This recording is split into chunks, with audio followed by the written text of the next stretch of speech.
Hi, ഞാൻ ആദിഷ്. ഇന്നത്തെ വീഡിയോയിലൂടെ നമ്മൾ ഡിസ്കസ് ചെയ്യാനായിട്ട് പോകുന്നത് how to attract woman without saying a word. ഒരു വാക്ക് പോലും പറയാതെ ഒരു സ്ത്രീ എങ്ങനെയാണ് അട്രാക്ട് ചെയ്യാൻ സാധിക്കുക എന്നതിനെ പറ്റിയിട്ടാണ്. ഒന്നാമത്തെ പോയിന്റ് എന്ന് പറയുന്നത് സോഷ്യൽ പ്രൂഫാണ്. അഥവാ നിങ്ങൾക്ക് ചുറ്റുമുള്ള വ്യക്തികൾ അല്ലെങ്കിൽ ആ വ്യക്തിയെ അറിയുന്ന ആളുകളൊക്കെ ആ വ്യക്തിയെക്കുറിച്ച് പറയുന്നതൊക്കെ പോസിറ്റീവാണെന്ന് വിചാരിക്കുക. നിങ്ങൾ ചിലപ്പോൾ ആ വ്യക്തിയെ കണ്ടിട്ട് പോലും ഉണ്ടാവില്ല, കാണാൻ പോകുന്നേ ഉണ്ടാവുള്ളൂ. അപ്പോൾ ഇങ്ങനെയുള്ള ഒരു വ്യക്തിയാണ് വരുന്നത്, ആള് കാണാൻ നല്ല ലുക്കാണ്, അല്ലെങ്കിൽ ആളുടെ ക്യാരക്ടർ അടിപൊളിയാണ്, അങ്ങനെ ആ വ്യക്തിയെക്കുറിച്ച് ഒരുപാട് പോസിറ്റീവായിട്ട് നിങ്ങൾ കേട്ടിട്ടുണ്ടെങ്കിൽ, ഒരു സോഷ്യൽ പ്രൂഫുള്ള വ്യക്തിയാണെന്നുണ്ടെങ്കിൽ പെട്ടെന്ന് ആ വ്യക്തിയോടൊരു അട്രാക്ഷൻ തോന്നും. നിങ്ങൾ നേരിട്ട് പരിചയമില്ലെങ്കിൽ കൂടി. അത് ഒരു വലിയ സെലിബ്രിറ്റി ആവണമെന്നോ അല്ലെങ്കിൽ വലിയ സോഷ്യൽ സ്റ്റാറ്റസ് ഉള്ള ഒരു വ്യക്തി ആവണം എന്നൊന്നുമില്ല.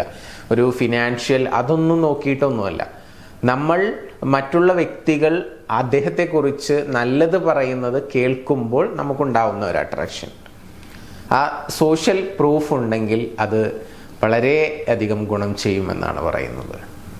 രണ്ടാമത്തെ പ്രധാനപ്പെട്ട ഒരു കാര്യം എന്ന് പറയുന്നത് അപ്പിയറൻസ് ആണ്.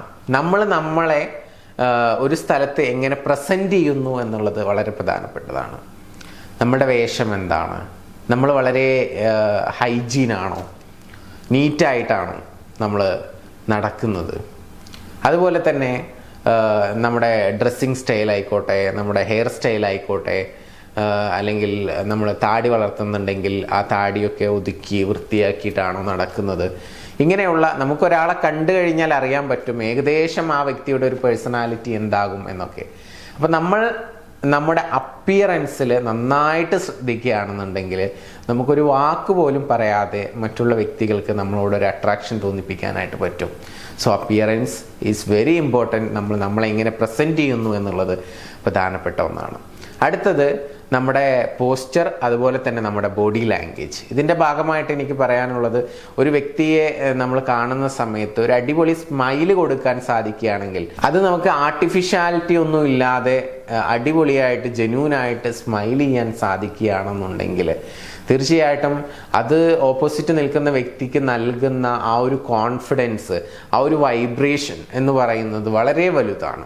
സോ നല്ല രീതിയിൽ സ്മൈൽ ചെയ്യുക, നല്ല ബോഡി ലാംഗ്വേജ് ആയിരിക്കുക, നമ്മളിങ്ങനെ വളഞ്ഞു തൂങ്ങി നടക്കാതിരിക്കുക, നമ്മളൊന്ന് നിവർന്ന് ഷോൾഡർ പുറകിലോട്ടാക്കി ചെസ്റ്റ് നെഞ്ച് വിരിച്ച് എന്നൊക്കെ പറയില്ലേ, അങ്ങനെ അടിപൊളിയായിട്ട് ആർട്ടിഫിഷ്യലായിട്ടല്ല കേട്ടോ, നല്ല കോൺഫിഡൻസോട് കൂടിയിട്ട് നമ്മൾ നടക്കുന്ന ഒരു വ്യക്തിയാണെന്നുണ്ടെങ്കിൽ നമ്മുടെ നടത്തത്തിലും ഇരിപ്പിലും ഭാവത്തിലും നോട്ടത്തിലും ഒക്കെ നമുക്കൊരു അട്രാക്ഷൻ ക്രിയേറ്റ് ചെയ്യാൻ സാധിച്ചു കഴിഞ്ഞാൽ നമ്മളൊരു വാക്കുപോലും പറയണ്ട, ഓപ്പോസിറ്റ് നിൽക്കുന്ന വ്യക്തിക്ക് നമ്മളോടൊരു അട്രാക്ഷൻ തോന്നും എന്നുള്ളതാണ്. So posture and body language ശ്രദ്ധിക്കുക. ഇതിൽ തന്നെ പ്രധാനപ്പെട്ട ഒരു കാര്യമാണ് നമ്മൾ ഐ കോണ്ടാക്റ്റ് എന്ന് പറയുന്നത്. എന്ന് പറഞ്ഞാൽ തുറിച്ചു നോക്കുക എന്നുള്ളതല്ല, നമ്മൾ ആ വ്യക്തിയോടുള്ള ആ ഒരു ഇൻട്രസ്റ്റും ആ ഒരു താല്പര്യവും ഒക്കെ നമ്മുടെ കണ്ണുകളിൽ ഉണ്ടാവണം. വളരെ സ്നേഹത്തോടു കൂടി വേണം നമ്മൾ ഒരു വ്യക്തിയെ അപ്രോച്ച് ചെയ്യാനും. ആ കണ്ണിലോട്ട് നോക്കുമ്പോൾ തന്നെ ആ ഒരു താല്പര്യത്തോടു കൂടി, ഇൻട്രസ്റ്റോട് കൂടിയിട്ട്, നെഗറ്റീവായിട്ടുള്ള രീതിയിലല്ല കേട്ടോ, ആ ഒരു സ്നേഹത്തോടു കൂടിയുള്ള നോട്ടം അവർക്ക് ഫീൽ ചെയ്ത് കഴിഞ്ഞാൽ തീർച്ചയായിട്ടും അത് വലിയൊരു കണക്ഷൻ ബിൽഡ് ചെയ്യും, നിങ്ങളോട് അട്രാക്ഷൻ തോന്നും എന്നുള്ളതാണ്. നിങ്ങളവിടെ സംസാരിക്കേണ്ട ആവശ്യം പോലും ഇല്ല. അവർ നിങ്ങളോട് എന്തെങ്കിലുമൊക്കെ സംസാരിക്കുന്ന സമയത്ത് നിങ്ങൾ നന്നായിട്ട് ലിസൺ ചെയ്ത് തലയാട്ടിക്കൊണ്ട് നിങ്ങൾ അവരുടെ കണ്ണിലോട്ട് സ്നേഹത്തോടു കൂടി നോക്കിയാൽ തന്നെ നിങ്ങളോട് വളരെ വലിയ രീതിയിലുള്ള ഒരു അട്രാക്ഷൻ അവർക്ക് തോന്നും. ഇനി അടുത്തതായിട്ട് പറയുന്നത് how you react to everyday situations എന്നുള്ളതാണ്. അഥവാ ഓരോ ദിവസത്തെയും സിറ്റുവേഷൻസിനെ നിങ്ങൾ എങ്ങനെയാണ് റിയാക്ട് ചെയ്യുന്നത്, നിങ്ങളുടെ ആ ഒരു മെച്യൂരിറ്റി എത്രത്തോളം ഉണ്ട്. നിങ്ങൾക്കൊരു അപ്പ് ആൻഡ് ഡൗൺ ഉണ്ടാകുന്ന സമയത്ത്, ഉയർച്ച ഉണ്ടാകുമ്പോൾ നിങ്ങൾ എങ്ങനെയാണ് പെരുമാറുന്നത്, ഒരു താഴ്ച ഉണ്ടാകുന്ന സമയത്ത് നിങ്ങൾ അതിനെ എങ്ങനെയാണ് മെയിൻറ്റെയിൻ ചെയ്യുന്നത്, നിങ്ങൾ എങ്ങനെയാണ് അതിനെ സമീപിക്കുന്നത് എന്നുള്ളതൊക്കെ അവർ കൃത്യമായിട്ട് നോക്കും. ഒരു മെച്യൂരിറ്റി ഉള്ള വ്യക്തിയാണോ, ഓരോ സിറ്റുവേഷൻസും ഹാൻഡിൽ ചെയ്യാൻ സാധിക്കുന്നുണ്ടോ. ഇനി ഡേ ടു ഡേ ലൈഫിൽ തന്നെ ആയിക്കോട്ടെ, നമ്മളിങ്ങനെ പോയിക്കൊണ്ടിരിക്കുന്ന സമയത്ത് പെട്ടെന്നൊരു ആക്സിഡൻറ്റ് ഉണ്ടാകുന്നു, ആ ഒരു സിറ്റുവേഷൻ എങ്ങനെയാണ് ഹാൻഡിൽ ചെയ്യുന്നത്. നമ്മളുമായി ബന്ധപ്പെട്ടിട്ടുള്ള നമ്മുടെ വാഹനം തന്നെയാണ് ഇടിക്കുന്നതെന്ന് വിചാരിക്കുക, ജസ്റ്റ് ഒരു എക്സാമ്പിൾ പറയുന്നതെന്ന് മാത്രം. അപ്പോൾ ആ ഒരു സിറ്റുവേഷൻ എങ്ങനെയാണ് ഹാൻഡിൽ ചെയ്യുന്നത്. അല്ലെങ്കിൽ വേറെ എന്തെങ്കിലും ഒരു വഴക്ക് എന്തിനെങ്കിലും ചൊല്ലി നമ്മളറിയാതെ തന്നെ ഇങ്ങോട്ട് ഒരാൾ വന്ന് ഫയർ ചെയ്യുന്നു, അപ്പോൾ ആ ഒരു സിറ്റുവേഷൻ എങ്ങനെയാണ് കൈകാര്യം ചെയ്യുന്നത്. ഇങ്ങനെ നമ്മൾ ഡേ ടു ഡേ ലൈഫിൽ ഒരുപാട് സിറ്റുവേഷൻസ് നമ്മൾ ഹാൻഡിൽ ചെയ്യേണ്ടി വരും നമ്മൾ ജീവിച്ചുകൊണ്ടിരിക്കുന്ന സമയത്ത്.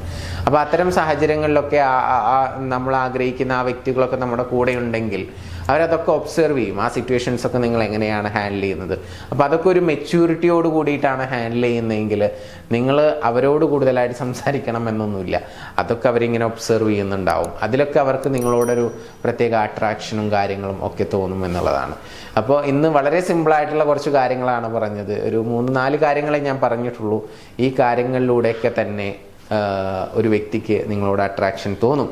നിങ്ങൾ പ്രത്യേകിച്ച് ഒരുപാട് സംസാരിക്കണം, ഇഷ്ടമാണെന്ന് തുറന്നു പറയണം, ഇങ്ങനെയൊന്നുമില്ല. ഓക്കെ, അപ്പോൾ ഈ കാര്യങ്ങളൊക്കെ ഒന്ന് നമ്മുടെ ലൈഫിൽ ശ്രദ്ധിക്കുന്നത് വളരെയധികം നല്ലതാണ്. So please follow it. Okay, thank you. നമുക്ക് പുതിയ വീഡിയോ ആയിട്ട് വീണ്ടും കാണാം. നിങ്ങളുടെ റിലേഷൻഷിപ്പിൽ എന്തെങ്കിലും ഇഷ്യൂസോ പ്രയാസങ്ങളൊക്കെ ഫേസ് ചെയ്യുന്നുണ്ടെങ്കിൽ സപ്പോർട്ടിന് വേണ്ടിയിട്ട് മുകളിൽ കാണുന്ന നമ്പറിലോട്ട് വിളിക്കാവുന്നതാണ്. Thank U.